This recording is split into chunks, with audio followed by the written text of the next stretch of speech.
3 বছৰ নহয় 300 বছৰলৈ মহানগৰীৰ পৰা খেদিব নোৱাৰিব মিয়াক মুখ্যমন্ত্ৰীক প্ৰত্যাহ্বান জনাই আজমলৰ হুংকাৰ যদিহে গুৱাহাটীত মিয়া নোহোৱা হয় তেন্তে মহানগৰবাসীয়ে ক'ৰ পৰা শাক পাচলি মাছ মাংস খাবলৈ পাব বুলি আজমলৰ প্ৰশ্ন মিয়া নহলে এসপ্তাহৰ ভিতৰতে বন্ধ হৈ পৰিব সকলো নিৰ্মাণ কাৰ্য এআইডিএফৰ মুৰব্বী মৌলানা বদৰুদ্দিনৰ এই মন্তব্য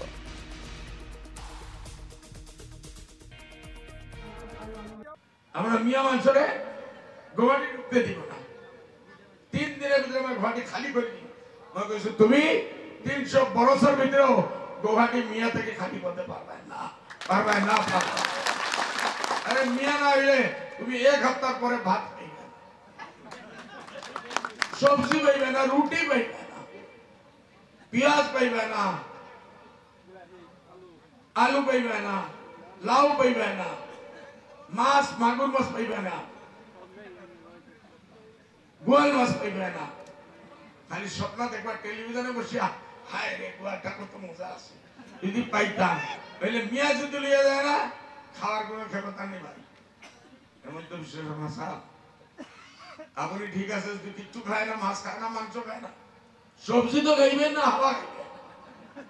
কমসে কম সবজি তো খাইতে লাগবো এই সবজি কে নিয়ে দিব